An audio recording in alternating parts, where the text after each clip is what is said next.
नमस्कार दोस्तों। तो फाइनली इतने सारे सेटबैक्स के बाद, बिकॉज पिछले कुछ समय में आप देखोगे इसरो को बहुत सारे सेटबैक्स लगे, लेकिन फाइनली इतने सारे सेटबैक्स के बाद बहुत जुझारू रूप से इसरो काम किया और इसरो और नासा ने मिल करके निसार सैटेलाइट जो है उसको कल सक्सेसफुली लॉन्च कर दिया है। अब ये सैटेलाइट भारत के लिए बहुत तरीके से मदद करने वाली है, हमारे डिजास्टर रिस्पॉन्सिवनेस को बढ़ाने वाली है, क्योंकि जो नेचुरल डिजास्टर्स हैं उसका एग्जैक्ट डेटा होना, उसका पूरा अर्थ का एक एग्जैक्ट डेटा होना, उन सब में ये सैटेलाइट बहुत ज़्यादा मदद करने वाली है, जिसको हम डिटेल में आगे समझते हैं।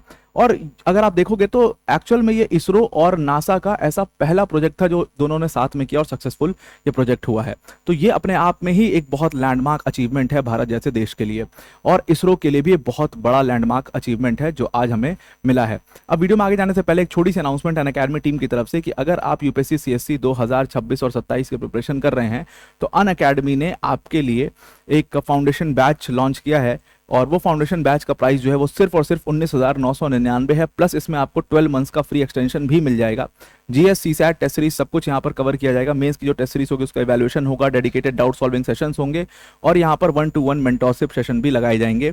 अनअकैडमी की टॉप फैकल्टी जैसे मृणाल सर, प्रतीक सर, सुदर्शन सर जैसी जो फैकल्टीज हैं वो आपको इन बैचेस के अंदर पढ़ा रही होंगी, तो इन बैचेस को आप जरूर से ज्वाइन करिए। डिस्क्रिप्शन में इसकी लिंक हमने आपको दे दी है। Now coming back to the topic, तो NASA ISRO synthetic aperture radar satellite, इसका पूरा नाम है NASA ISRO synthetic aperture radar satellite, और इसी को शॉर्ट फॉर्म करके हम इसको निसार सैटेलाइट बोल रहे हैं। इसको सक्सेसफुली फाइनली लॉन्च किया गया कल यानी वेडनेसडे को Sriharikota space Satish Dhawan space centre Sriharikota से इसको लॉन्च किया गया। और GSLV F-16 जो सैटेलाइट लॉन्च व्हीकल है उसकी मदद से इस सैटेलाइट को लॉन्च किया गया है, और ये व्हीकल इस सैटेलाइट को ले जा करके इंजेक्ट करेगा सन सिंक्रोनस ऑर्बिट के अंदर में।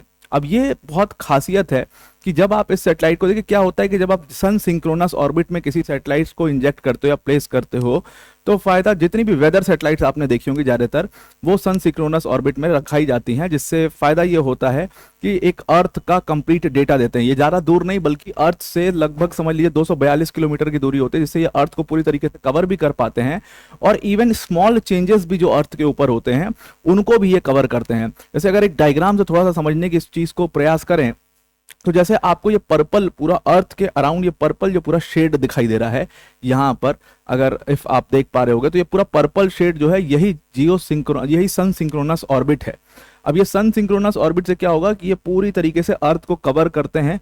242 किलोमीटर दूर अर्थ से इसको लगाया जाता है, और उसी तरीके से जैसे बाकी प्लैनेट्स घूम रहे हैं वैसे ही ये सन सिंक्रोनस सैटेलाइट्स भी घूमती रहती हैं, जिससे ये कवर कर पाती हैं पूरे अर्थ को बहुत करीब से, और अर्थ में एक छोटा सा भी जो चेंज होता है उसको भी ये कवर कर लेती हैं। तो इसीलिए ज़्यादातर जो वेदर सेटेलाइट्स होती हैं, ज़्यादातर जो इंफॉर्मेशन सेटेलाइट्स होती हैं, ज़्यादातर जो अर्थ की मूवमेंट्स को नोटिस करती हैं, अर्थ में जो डिफॉर्मिटीज़ हो रही हैं, जो अर्थ में कोई लैंड डिफॉर्मेशन हो रहा है या कुछ भी हो रहा है उसको मॉनिटर करने के लिए सैटेलाइट लगाई जाती हैं, उसको सन सिंक्रोनस ऑर्बिट में ही रखा जाता है। एक इसका दूसरा तरीका भी होता है, जियो स्टेशनरी ऑर्बिट भी होता है। वो ऐसे अर्थ के अराउंड होता है, वो इस तरीके से अर्थ के अराउंड होता है, मतलब जिस तरीके से अर्थ एक रोटेशन अपना पूरा कंप्लीट करता है उसी तरीके से वो सैटेलाइट भी अपना पूरा रोटेशन कंप्लीट करती हैं। तो वो अर्थ के साथ साथ ही घूम रही है एक तरीके से, तो वो जियो स्टेशनरी उनको सैटेलाइट्स कहा जाता है। वो एक प्लेस पर ही मौजूद रहती हैं और ऐसे घूमती रहती हैं। तो उस सैटेलाइट्स को ज़्यादातर स्पाई सैटेलाइट के तौर पर यूज़ किया जाता है अर्थ में, मतलब एक पर्टिकुलर पॉइंट पर नज़र रखने के लिए कि उस पॉइंट पर पर्टिकुलर कितना दूर कवर करती है, वो कुछ दूरी तक कवर करती हैं कि वहाँ पर क्या हो रहा है, कैसे चीज़ें चल रही हैं। तो उसको स्पाई सैटेलाइट्स के तौर पर ज़्यादा यूज़ किया जाता है, डिफेंस सैटेलाइट्स के तौर पर ज़्यादा यूज़ किया जाता है जियो स्टेशनरी ऑर्बिट में जब प्लेस होती हैं।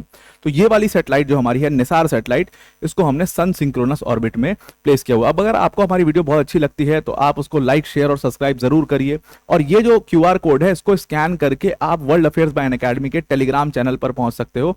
तो टेलीग्राम चैनल पर जब आप जाएंगे वहां पर आपको बहुत सारी इन्फॉर्मेशंस मिलेंगी, हमारे आपको लाइव सेशंस भी मिलेंगे, प्लस उसमें आप हमसे बात भी कर सकते हो, उसमें आपको डेली क्विज़ेस भी मिल सकती हैं। अब देखिए, जो निसार सैटेलाइट है इसका जो पूरा मिशन लाइफ है वो 5 साल का है, और इसको जैसा कि मैंने आपको बताया इसरो और नासा ने बनाया, और ये अपने आप में पहली बार है जब इसरो और नासा किसी प्रोजेक्ट के लिए साथ आए हैं।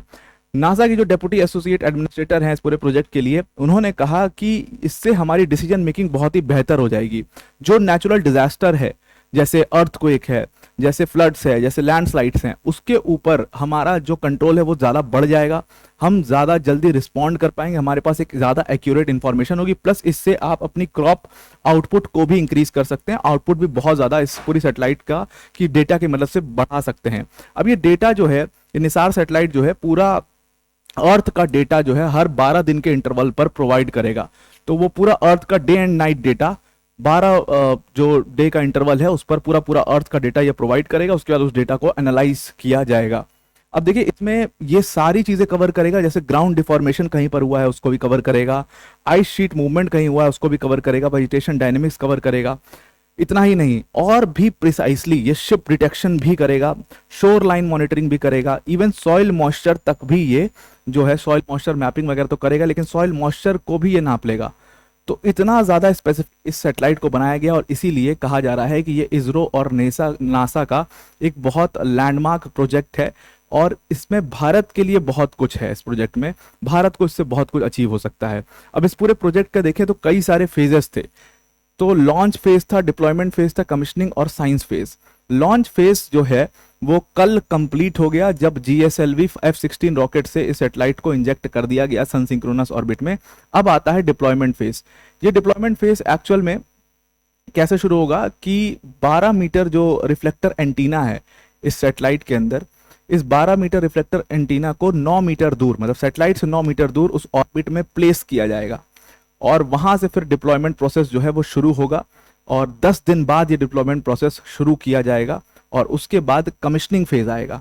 अब कमिश्निंग फेज में क्या है कि पहले 90 दिन लगभग लगाए जाएंगे, और ऑर्बिट में पहले चेक किया जाएगा कि किस तरीके से ये सैटेलाइट परफॉर्म कर रही है, और उसके बाद 90 दिन के बाद कमिश्निंग फेज शुरू होगा, और कमिश्निंग फेज के बाद जो है वो तुरंत साइंस ऑपरेशन फेज शुरू होगा। कमिश्निंग फेज इसलिए जरूरी है क्योंकि वहां से एक पूरी जो ऑब्जर्वेटरी है उसको सेटअप किया जाएगा साइंस ऑपरेशंस के लिए, इनिशियल चेक्स किए जाएंगे, कितना एक्यूरेट है, कैलिब्रेशंस किए जाएंगे, प्लस उसके साथ पेलोड वेलोड चेक होगा, ये सब होगा कमिश्निंग फेज में। And then we will enter into the science phase. ये साइंस फेज जो है ये पूरा 5 साल तक चलेगा। पूरा डेटा हर 12 दिन पर कलेक्ट किया जाएगा, पूरा उस डेटा को जो है ऑब्जर्व किया जाएगा, पूरा उस डेटा को जो है एक तरीके से स्टडी किया जाएगा, और उसके बेसिस पर फिर अलग अलग चीज़ें दोनों कंट्रीज कर सकती हैं और फिर शेयर कर सकती हैं आपस में। तो आई होप आपको ये पूरा आर्टिकल समझ में आ गया होगा। अब वीडियो को एंड करने से पहले अनअकैडमी टीम की तरफ से एक और बड़ी अनाउंसमेंट है कि आपको अगर हमारी वीडियोस अच्छी लगती हैं तो इस वीडियो को आप लाइक, शेयर और सब्सक्राइब जरूर करिए। प्लस ये जो QR कोड दिया हुआ है, इस QR कोड को स्कैन करके आप अनअकैडमी के official world affairs bye Unacademy के ऑफिशियल टेलीग्राम चैनल पर जा सकते हो, जहाँ पर आपको डेली क्विजेस मिलेंगे, आपको इंपॉर्टेंट जो नोटिफिकेशन है वीडियोस की वो वहाँ पर मिलेंगी, प्लस हमारे आपको लाइव सेशंस भी अटेंड करने को मिल सकता है। तो अब आपको पूरा आर्टिकल समझ में आ गया होगा। आज के लिए इतना ही। Thank you and have a nice day.